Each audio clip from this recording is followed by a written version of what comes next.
Saharanpur court road स्थित आयकर भवन पर आज सहारनपुर टैक्स बार एसोसिएशन द्वारा एक गोष्ठी का आयोजन किया गया, जिसमें जीएसटी के नवीनतम संशोधनों पर चर्चा की गई। गोष्ठी का शुभारंभ संरक्षक जीएस अरोड़ा और संस्थापक अध्यक्ष शिशिर वत्स द्वारा संयुक्त रूप से किया गया। गोष्ठी की अध्यक्षता लीगल चेयरमैन जसविंदर सिंह अरोड़ा द्वारा की गई। इस अवसर पर अपने विचार रखते हुए वर्तमान अध्यक्ष राजीव खुराना ने द्वारा बताया गया कि अभी जीएसटी की 48वीं मीटिंग कुछ दिन पहले हुई, जिसमें सरकार द्वारा स्पष्ट किया गया कि वर्तमान में जीएसटी में करदाताओं को आईटीसी मिसमैच के नोटिस के निस्तारण के संबंध में एक प्रक्रिया लागू करने जा रही है, जिससे करदाताओं को काफ़ी राहत मिलेगी। इसके अतिरिक्त फर्जी बिलों वाले अपराधों को छोड़कर अन्य मामलों में 2 करोड़ तक की चोरी अपराध नहीं मानी जाएगी। गोष्ठी के वक्ता मनीष गांधी तथा आशीष काल्ला द्वारा जीएसटी की वार्षिक विवरण के प्रावधानों के बारे में बताया गया। गोष्ठी में मुख्य रूप से रमनेक सिंह सचदेवा, विकास शर्मा, राजेश वाधवा, मोहम्मद याहिया, मोहम्मद सलमान, संजय चौधरी, अटल बिहारी, मेनपाल सिंह चौहान, आशीष अरोड़ा, हरिओम, अब्दुल रहमान, हरीश अग्रवाल आदि लोग मौजूद रहे। आपका नाम और आज क्या कार्यक्रम है? मेरा नाम राजीव खुराना एडवोकेट, मैं president Saharanpur tax bar association. आज हमारा 48 जो जनरल जीएसटी काउंसिल की जो मीटिंग हुई थी, उसके जो रिजल्ट्स हैं, जो उसमें प्रपोजल्स दिए गए हैं, उसके बारे में आज हम लोग चर्चा कर रहे हैं। और वर्ष 17-18, 18-19 के मैटर्स में जो आईटीसी मिसमैच के नोटिस छोटे व्यापारियों को आ रहे हैं, उसके संबंध में जो 48 जीएसटी काउंसिल की मीटिंग में ये तय किया गया है कि इनके लिए मिसमैच की जो प्रक्रिया है, उसका मैकेनिज्म हम पोर्टल पर लाएंगे, तो निश्चित रूप से जो छोटे व्यापारी हैं उनको काफ़ी इसमें राहत मिलेगी। इसी संदर्भ में आज हम चर्चा के लिए बैठे हैं और चर्चा लगभग अब फाइनल स्टेज पर ही है। यही हमारा मैटर है आज। राधा स्वामी कॉलोनी नुमाइश कैंप में स्थित न्यू एरा पब्लिक स्कूल में एक फन कार्निवाल का आयोजन किया गया। इस कार्यक्रम का शुभारंभ मुख्य अतिथि महानगर अध्यक्ष राकेश जैन की धर्मपत्नी राधिका जैन और मंडल अध्यक्ष Neeraj Sharma, national public school के principal Surendra Chauhan, school management committee के सदस्य मीनू जैन, जतिन सचदेवा और स्कूल की प्रधानाचार्य पूजा गिलोत्रा ने सम्मिलित रूप से किया। कार्निवल के साथ सांस्कृतिक कार्यक्रम में बच्चों द्वारा सुंदर नाटिका प्रस्तुत की गई, जिसका मुख्य संदेश छोटे बड़े का भेद मिटाना था। इसके साथ साथ उनके माता पिता ने भी कार्यक्रम में भाग लिया और उनके लिए पाक कला, संगीत, नृत्य और फैंसी ड्रेस 4 प्रतियोगिताएं आयोजित की गई। सबसे बेहतर पाकशाला में साक्षी विजेता रही। सर्वश्रेष्ठ गायकी का विजेता प्रदीप कुमार शर्मा, नृत्य में सर्वश्रेष्ठ पुरस्कार नेहा वर्मा और सर्वश्रेष्ठ वेशभूषा का पुरस्कार रश्मि को मिला और सबको सांत्वना पुरस्कार में मेडल पहनाकर सम्मानित किया गया। राधिका जैन द्वारा बेटी बचाओ बेटी पढ़ाओ मुख्यमंत्री जी के कार्यक्रम में 10 जरूरतमंद बालिकाओं को स्कूल की फीस दी गई और उन्हें स्वेटर भी वितरित किए गए। आज क्या कार्यक्रम है? नमस्कार, मैं पूजा गिलोत्रा, न्यू एरा पब्लिक स्कूल की प्रिंसिपल। आज हमने यहाँ पर एक प्रोग्राम रखा है नववर्ष के उपलक्ष्य में, जिसमें हमने माता पिता की, पेरेंट्स की एक कंपटीशन रखा है, डांसिंग का, सिंगिंग का और कुकिंग प्रेजेंटेशन का। साथ साथ बच्चों के लिए हमने खेल के गेम्स रखे हुए हैं, जो उनके खेलने के लिए रखे हुए हैं यहाँ पर गेम्स भी। और बहुत उत्साह के साथ पेरेंट्स ने आज के प्रोग्राम्स में पार्टिसिपेट किया है और उन सब का बहुत बहुत सहयोग रहा है और सबको मैं नववर्ष की शुभकामनाएं देना चाहूँगी। Thank you so much. भारतीय उत्तर प्रदेश जाट महासभा सहारनपुर के तत्वाधान में देश के पूर्व प्रधानमंत्री एवं किसानों के मसीहा स्वर्गीय चौधरी चरण सिंह जी की 120वीं जयंती के अवसर पर एक कार्यक्रम दयाल कॉलोनी हकीकत नगर में आयोजित किया गया। इस अवसर पर सर्वप्रथम हवन का आयोजन किया गया। हवन श्री राम किशोर के द्वारा संपन्न कराया गया। हवन के यजमान वीरेंद्र सिंह तोमर रहे। हवन के उपरांत चौधरी साहब की प्रतिमा के समक्ष पुष्प अर्पित कर उन्हें नमन किया गया। तत्पश्चात एक विचार गोष्ठी का आयोजन किया गया। विचार गोष्ठी में बोलते हुए सतपाल सिंह चौहान ने कहा कि चौधरी साहब पक्के आर्य समाज थे। उसके उपरांत भी सभी धर्मों के लोग उनके विचारों का सम्मान करते हैं। पवन सिंह राणा ने अपने संबोधन में कहा कि देश की एकता बनाए रखने के लिए आज चौधरी साहब की नीतियों की बहुत बड़ी आवश्यकता है। जिला अध्यक्ष चौधरी अर्जुन सिंह ने कहा कि चौधरी चरण सिंह ने ही किसान, मजदूर, पिछड़े एवं दलितों को दिल्ली की सत्ता का रास्ता दिखाया है। उनका स्पष्ट मत था कि देश की खुशहाली का रास्ता खेत और खलिहान से होकर गुजरता है। आपका नाम और आज क्या कार्यक्रम आयोजित किया? सचिन चौधरी, अखिल उत्तर प्रदेश जाट महासभा सहारनपुर का महामंत्री। आज अखिल उत्तर प्रदेश जाट महासभा सहारनपुर द्वारा दयाल कॉलोनी में चौधरी चरण सिंह जी की 120वीं जयंती सभी कॉलोनी वासियों, जनपद के लोगों के द्वारा बड़े हर्षोल्लास के साथ मनाई गई। चौधरी चरण सिंह किसानों के मसीहा थे। किसान मजदूरों के लिए उन्होंने बहुत सारे काम करे। जब इस देश में किसानों की पिछड़ी हुई दशा थी, तब चौधरी साहब आगे बढ़कर एक गरीब परिवार से निकलकर और किसानों और मजदूरों के लिए उन्होंने बहुत सारे काम करा। चौधरी साहब जब प्रदेश के मुख्यमंत्री बने, उन्होंने कहा था कि जिस सड़क पर सांप की गाड़ी चलती है उस पर किसान की बैलगाड़ी भी चलेगी। चौधरी साहब ने इस देश में बिखरे हुए खेतों को इकट्ठा करके पैदावार बढ़ाने के लिए चकबंदी जैसे कानून लाए और उन्होंने नाबार्ड बैंक और कर्मचारियों के लिए बोनस जब जब उन्हें मौका मिला तभी उन्होंने इस देश की जनता की सेवा के लिए बहुत सारे काम करे। तो चौधरी साहब हमेशा किसानों और मजदूरों के दुख से पीड़ित रहे, उनके लिए काम करते रहे। अल्पसंख्यक हो, मजदूर वर्ग हो, उनके दबे कुचले सब वर्गों के लिए चौधरी साहब ने बहुत सारे काम करे। ठीक है। सहारनपुर राष्ट्रीय लोकदल के कार्यकर्ताओं ने आज परम श्रद्धेय पूर्व प्रधानमंत्री चौधरी चरण सिंह जी की 120वीं जयंती मनाई। राष्ट्रीय लोकदल के कार्यकर्ता चौधरी चरण सिंह चौक पर बड़ी संख्या में एकत्रित हुए, जहां उन्होंने चौधरी साहब की मूर्ति पर माल्यार्पण किया। तत्पश्चात हवन पूजन किया एवं देहरादून चौक स्थित राष्ट्रीय लोकदल के कार्यालय पर एक विचार गोष्ठी का आयोजन हुआ। गोष्ठी को संबोधित करते हुए जिला अध्यक्ष राव कैसर एवं निवर्तमान प्रदेश महासचिव चौधरी धीर सिंह ने कहा कि इस वर्ष राष्ट्रीय लोकदल पूरे देश में चौधरी चरण सिंह सप्ताह मनाएगा, जिसमें उनसे जुड़े विषयों पर एक सप्ताह तक लगातार विचार गोष्ठी की जाएगी। राष्ट्रीय लोकदल ही नहीं अपितु तमाम किसान हितैषी संगठन, चाहे उसमें किसान यूनियन हो, राष्ट्रीय लोकदल मुख्य रूप से उसमें है। पूरे हिंदुस्तान के अंदर आज परम श्रद्धेय किसान मसीहा पूर्व प्रधानमंत्री चौधरी चरण सिंह जी की 120वीं पुण्यतिथि जन्मतिथि मना रहा है। आज के दिन किसान की आत्मा अपने आप से सवाल करती है कि चौधरी चरण सिंह के सपनों का भारत कहाँ गया। आज कृषि घाटे का सौदा हो रही है, जबकि हमारे प्रधानमंत्री परम श्रद्धेय चौधरी चरण सिंह जी कहा करते थे कि कृषि और कुटीर उद्योग दोनों एक दूसरे के पूरक हैं। गांव की खुशहाली जब तक नहीं होगी तब तक देश खुशहाल नहीं होगा। किसान खुशहाल है तो देश खुशहाल है, और देश की खुशहाली का रास्ता खेत और खलिहान से होकर गुजरता है। लेकिन आज वो सारी बातें गौण हो गई हैं, पूंजीपतियों का राज है। आज किसान की आत्मा रोती है। आज चौधरी चरण सिंह जी की पुण्यतिथि पर हम लोग दोबारा ये प्रण ले रहे हैं कि चौधरी चरण सिंह जैसे अर्थशास्त्री की व्यवस्था बहाल कराकर ही किसान संगठन हो, चाहे राष्ट्रीय लोकदल हो या कोई भी किसान हितैषी हो, हिंदुस्तान के अंदर हम चौधरी चरण सिंह जी की सपने और चौधरी चरण सिंह जी की अर्थव्यवस्था को बहाल कराने का आज संकल्प लेते हैं।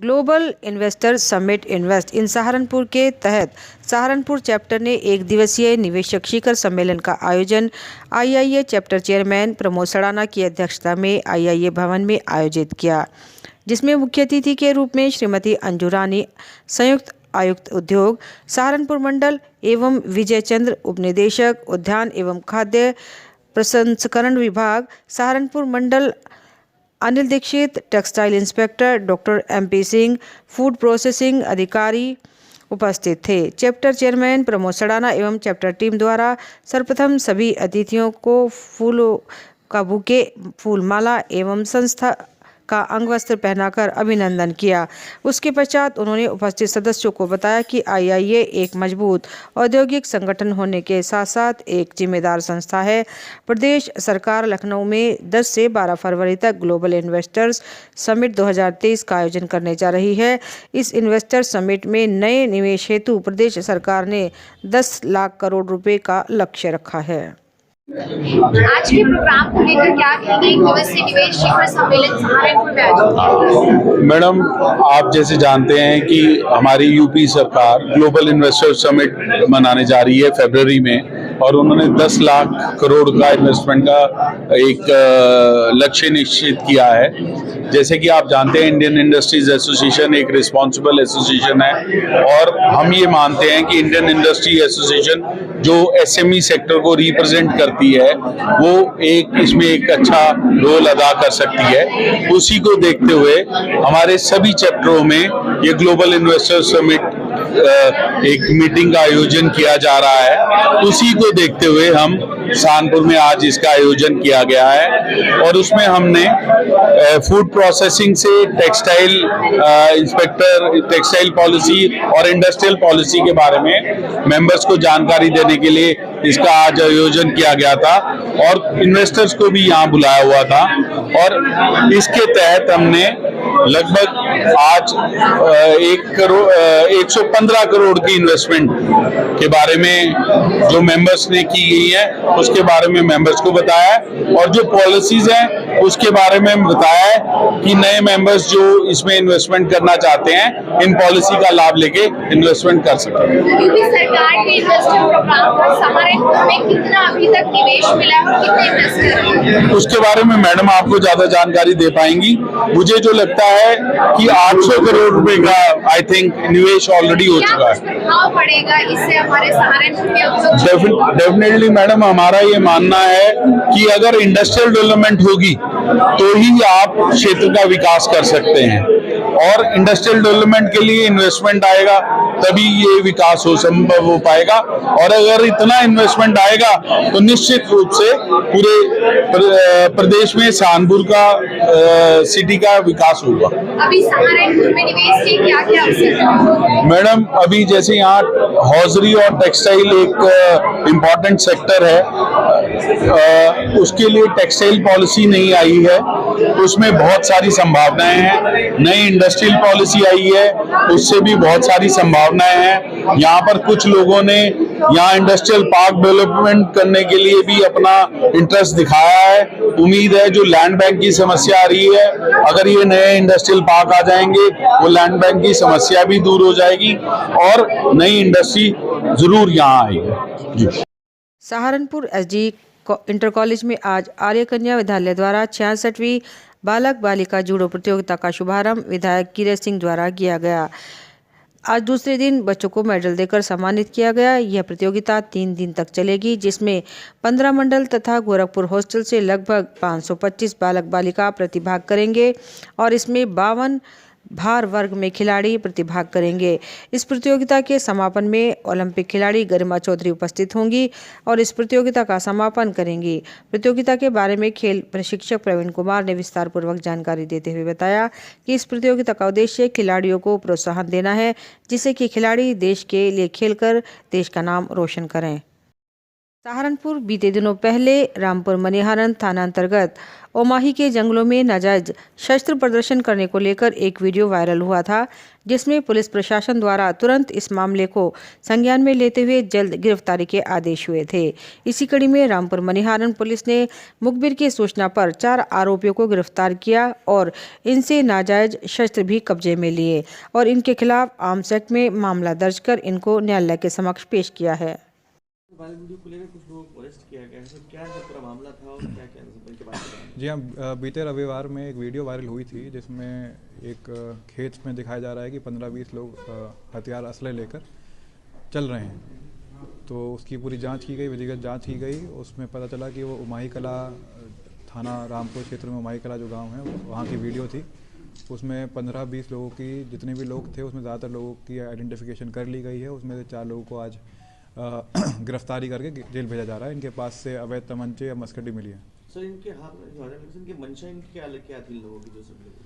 जो अभी तक पूछताछ में बात पता चली है, इन्होंने छोटे छोटे गैंग बना लिए हैं अपने, और आपस में गैंग में एक दूसरे को अपनी शो ऑफ स्ट्रेंथ, अपनी ताकत दिखाने के लिए एक जगह इकट्ठे होते हैं और ये वीडियो वायरल करके दूसरे गैंग को डराना चाहते हैं और वो चीज़ वायरल करते हैं। क्या इनमें से कोई किसी ने कोई पहले भी कोई किसके आपराधिक इतिहास किसी का रहा है? इसमें एक प्रिंस नाम का जो आज गिरफ्तार हुआ है, तीतरो थाना क्षेत्र का रहने वाला है। ये पहले 307 में जेल जा चुका है। थाना सदर बाजार क्षेत्र में कानून व्यवस्था के दृष्टिगत डीआईजी एवं एसएसपी ने फोर्स के साथ किया फ्लैग मार्च। आपको बता दें, आज डीआईजी एवं एसएसपी द्वारा आगामी नगर निकाय चुनाव को लेकर कानून व्यवस्था के दृष्टिगत कोविड-19 नियमों का पालन करते हुए थाना सदर बाजार क्षेत्र में पर्याप्त पुलिस बल के साथ फ्लैग मार्च किया गया। इस दौरान चेकिंग भी की गई।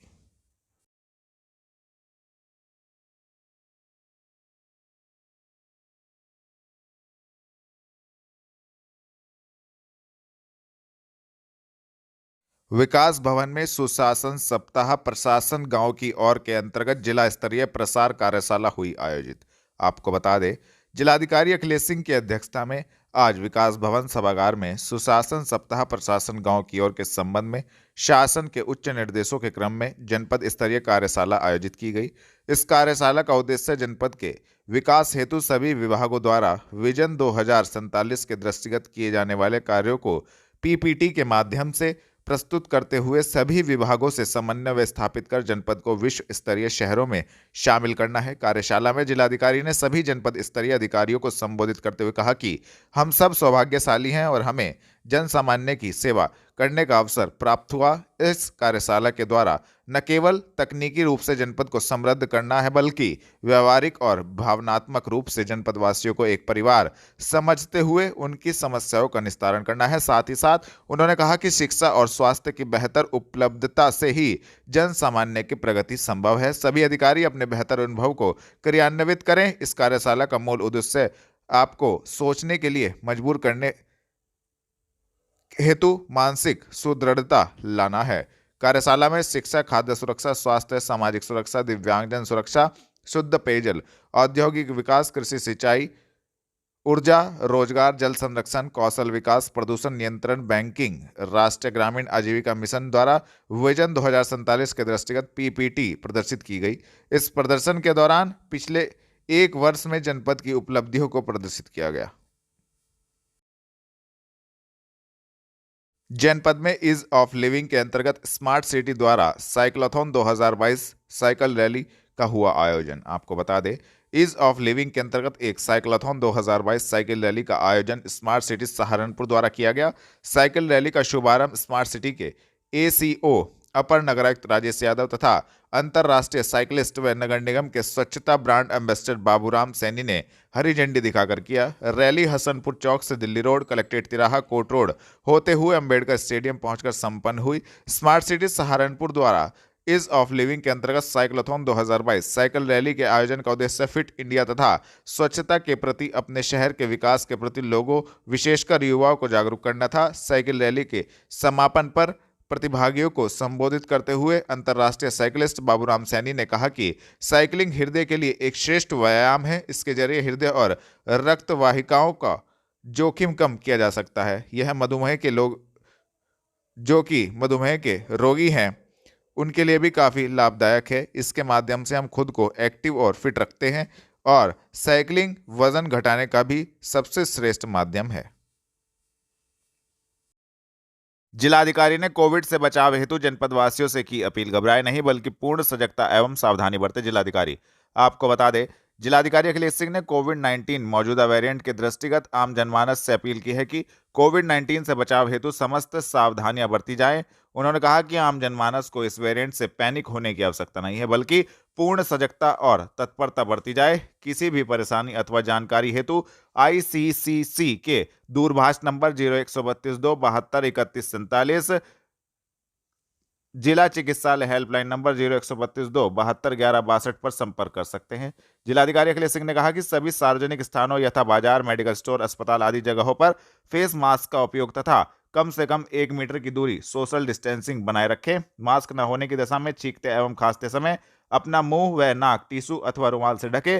बुखार, गले में खराश, खांसी, लूज मोशन आदि जैसे किसी भी लक्षण के मामले में डॉक्टर से संपर्क करें। डॉक्टर के मिलने के दौरान अपने मुंह और नाक को ढकने के लिए मास्क का प्रयोग करें। साबुन और पानी या सैनिटाइजर से नियमित रूप से हाथ धोएं। भीड़-भाड़ वाली जगहों पर, सार्वजनिक समारोह, विवाह, राजनीतिक एवं सामाजिक बैठकों आदि जगहों पर जाने से बचें।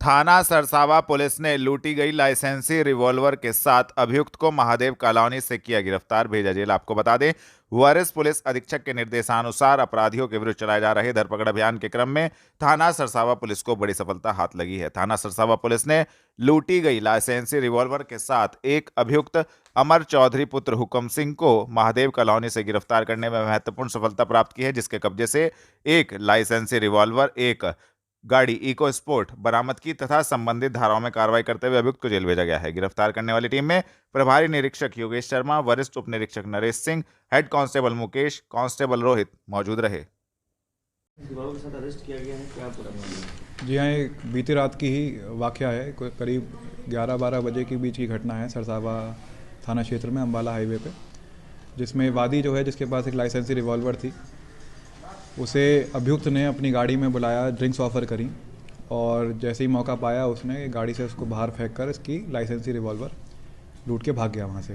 तो ये सूचना मिली 3-3:30 बजे रात को सरसावा थाने को मिली। सरसावा थाने ने तुरंत कार्रवाई करते हुए सीसीटीवी कैमरे चेक करवाए, वो गाड़ी ट्रेस करी और ये गाड़ी मिली है इस अभियुक्त की। इस अभियुक्त का नाम है अमर चौधरी, ये थाना सदर बाज़ार में महादेव कॉलोनी में रहने वाला है। गाड़ी बरामद कर ली गई है और उसके पास से लाइसेंसी रिवॉल्वर भी बरामद कर ली गई है और इसको आज गिरफ्तार करके जेल भेजा जा रहा है। तो सर, क्या लूटपाट की घटना में पहले भी कहीं शामिल रहा है? पूछताछ की गई है, इसका ऐसा आपराधिक इतिहास अभी तक सामने नहीं आया है, फिर भी हम पता कर रहे हैं कि इस तरह में ये इन्वॉल्व रहा है नहीं रहा। क्या कारण था जो रिवॉल्वर लूटने का प्रयास? जैसे अभियुक्त के द्वारा बताया गया, इसका पहले इंटेंशन थी नहीं रिवॉल्वर लूटने की, लेकिन रिवॉल्वर देखकर इसके मन में इच्छा आई कि ये रिवॉल्वर की हो जाए।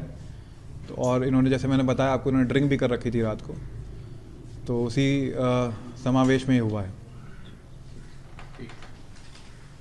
जनपद में एआरटीओ प्रवर्तन आरपी मिश्रा ने ट्रैक्टर ट्रॉलियों के पीछे लगाई रिफ्लेक्टर टेप। आपको बता दें, जिलाधिकारी अखिलेश सिंह एवं आरटीओ प्रवर्तन राधेश्याम के दिशा निर्देश पर एआरटीओ प्रवर्तन आरपी मिश्रा ने गन्ने से लदी व खाली ट्रॉलियों के पीछे रिफ्लेक्टर टेप लगाई। इसके साथ ही टोल प्लाजा पर भी खाली आ रही ट्रैक्टर ट्रॉलियों पर टेप लगाई गई। मौके पर एआरटीओ प्रवर्तन आरपी मिश्रा द्वारा रेडियम टेप की विशेषता बताते हुए ट्रैक्टर चालकों को जागरूक व ठंड के मौसम व कोहरे के किस प्रकार रेडियम टेप सड़क दुर्घटनाओं के प्रति कारगर है, इसकी जानकारी भी चालकों को दी गई। इसके साथ ही चालकों को सरकार द्वारा मान्यता प्राप्त रेडियम टेप ही लगाने की सलाह दी गई।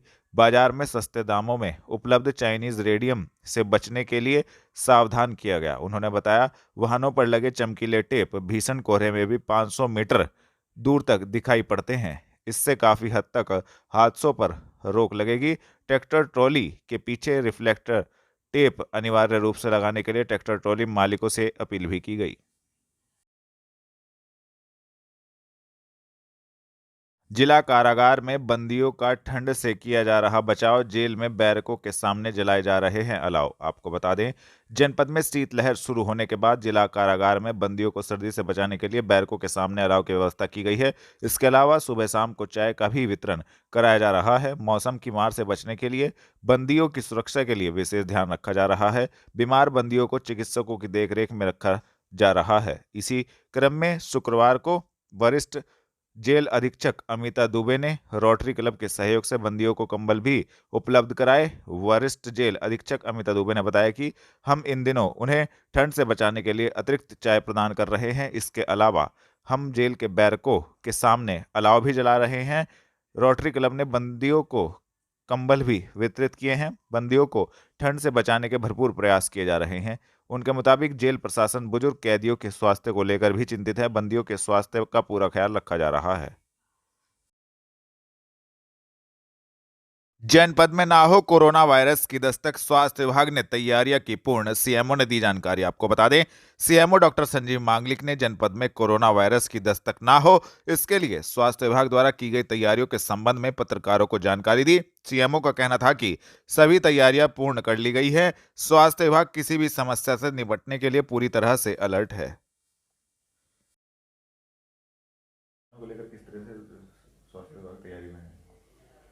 कोरोना की जिस तरह खबरें आ रही हैं कि नया वेरिएंट ओमिक्रॉन का ये आ चुका है, तो अभी बहुत विस्तृत गाइडलाइन शासन की तरफ से नहीं आई है। शायद आज भी माननीय उप मुख्यमंत्री जी की वीसी है, 3 बजे तो हो सकता है कुछ गाइडलाइंस होते हैं। लेकिन जहाँ तक कोरोना का संबंध है, स्वास्थ्य विभाग सहारनपुर की तरफ से पूरी तैयारियाँ हैं और हमारे यहाँ 1276 बेड्स वो रिज़र्व हैं कोरोना के लिए। 124 हमारे यहाँ वेंटिलेटर्स हैं और 14 जो है वो ऑक्सीजन प्लांट्स हमारे यहाँ लगे हुए हैं। इसके अलावा जो वैक्सीनेशन को लेकर किस तरह से तैयारी है? देखिए, बीच में सैम्पलिंग की बताऊँ मैं आपको, तो ये बीच में केसेस क्योंकि कम आ रहे थे, तो हमारा टारगेट करीब 4300 सैम्पल्स का था पर मंथ, RT-PCR और एंटीजन मिला के। परंतु बीच में केसेस कम आए तो ये 250-300 के आसपास हम लोग करा रहे हैं सैम्पलिंग। इसमें रेलवे स्टेशन है, बस स्टैंड है और IMA हॉल में होता है और जिला अस्पताल पे होता है और CSCs पे होता है। जो सिम्टोमेटिक मरीज आते हैं सिर्फ उन्हीं के सैंपल हम लोग ले रहे थे। अब जैसे जैसे शासन के दिशा निर्देश आएंगे उसी हिसाब से हम लोग जो टारगेट शासन देगा तो उसी हिसाब से हम लोग पहली चीज़ सैम्पलिंग बढ़ाएंगे। वैक्सीनेशन की हम बात करते हैं तो पहली डोज हम 100% लगा चुके हैं शहर में, दूसरी डोज भी लग चुकी है और प्रिकॉशन डोज जो थी वो मात्र 38% लोगों को ही अभी लग पाई है और उसके बाद 12 अक्टूबर से ये हम पे वैक्सीन है भी नहीं। जिस तरह से पहले कोरोना को लेकर तैयारी नहीं थी, मेडिकल कॉलेज में भी लोगों को काफ़ी दिक्कत है, उसको लेकर किस तरह से देखते हैं? नहीं, इस बार इस तरह की कोई दिक्कत नहीं है। पर्याप्त हम पे बेड्स हैं, पर्याप्त डॉक्टर्स हैं और पर्याप्त ऑक्सीजन की पूरी फैसिलिटी है, मेडिसिन सारी हैं। तो हम लोग पूरी तरह अलर्ट हैं, सभी अभ्यस्त भी हैं। बच्चों के लिए पीको वार्ड है हमारे यहाँ, 50 बेड का डिस्ट्रिक्ट वुमेन हॉस्पिटल में, 100 बेड का मेडिकल कॉलेज में, तो 150 बेड पीडियाट्रिक बेड्स भी होते हैं। जनता से क्या अपील करना चाहेंगे जो मास्क वगैरह? मेन चीज़ तो उसके अंदर 2 वही है कि एक तो सोशल डिस्टेंसिंग वो फिर दोबारा से शुरू करी जाए और जितनी भी भीड़ भाड़ की जगह है, ये पब्लिक प्लेसेस, वहाँ सभी लोग मास्क लगा के जाएँ।